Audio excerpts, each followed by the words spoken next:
Good morning. Hey, ladies, I just want to pop in and say good morning and also have a brief conversation with you. But isn't it weird how sometimes the most shortest words to get out of our mouth are the most hardest, the difficult words like I'm sorry or I forgive you or you were right. So I want to share with you three words that my husband said to me, the way they made me feel.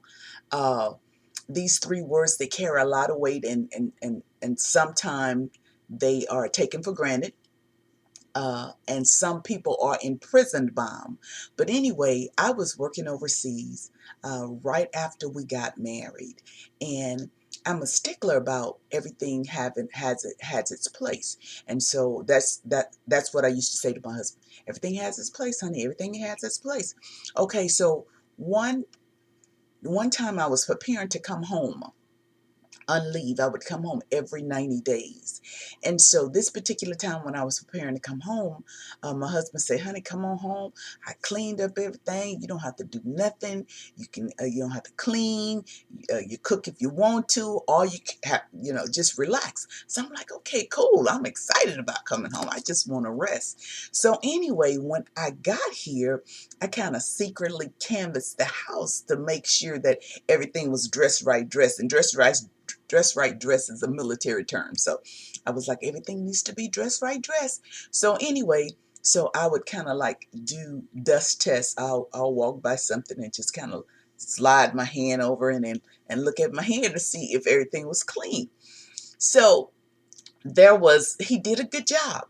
But in the restroom, uh, I saw that the toilet, it just wasn't clean. And so the shower wasn't, it wasn't just clean. So I didn't say anything initially because I didn't want to offend him. So I didn't say anything, but within 2 to 3 days, I couldn't take it anymore. So one day he came in the restroom and he found me on my knees in the restroom, uh, cleaning the shower. And he just looked. And I could tell that he was disappointed. Uh, and so I tried to play it off. And I was like, hey, honey. So so he didn't say anything, and he just leaned against the shower door, and he had his arms folded, and he put his hand under his chin like this, and I could tell that he knew something was wrong with me, but like I said, I didn't want to offend him because I knew he did the best he could, I guess. So anyway, so I said, honey, I said, I'm disappointed that I had to come home and clean the restroom, and I put an emphasis on the toilet. And I was like, I shouldn't have to come home and clean the restroom and da da da. And he didn't say anything, and he just looked, and he had this real still look on his face, and he looked like he was hurt. And so he was quiet for a moment. This story makes me a little emotional, so but he was quiet, and then he spoke up and he said, I don't know. And I said, you don't know what? And he said, I don't know how to clean the toilet. And at first I was like, I thought he was kidding, but he wasn't. He said, babe, he said, I've been gone a long time. He said, and in prison, there's no metal toilets. He said, no, he said, there are metal toilets, and there's no toilet seat to let up and down. He said, so I don't know.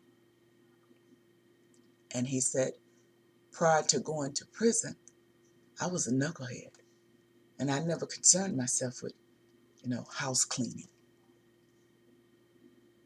And that day, those three words took on a new form of meaning for me.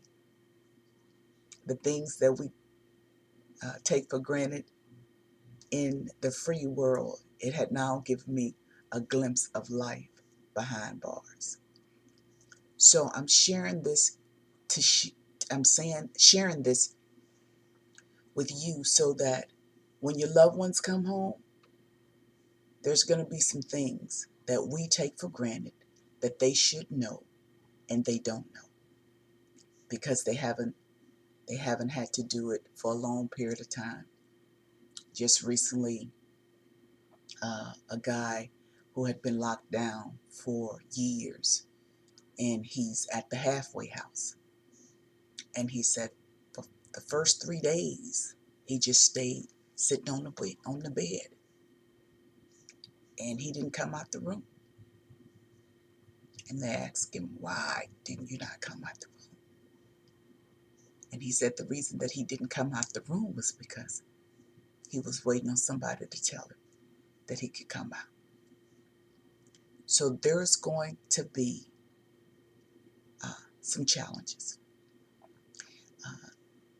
One guy said he was afraid to cross the streets, the cars. He was terrified of the cars coming, and he didn't know how to chance it, how to walk across the street. So I'm sharing this to say, patience. You're going to have patience, and you're going to have to be understanding and know that you're going to have to hold his hand, and you're going to have to walk with him. Okay? So that's just something that was on my heart this morning, and I wanted to share the things we take for granted. All right? All right, ladies, have a fantastic day. Bye-bye.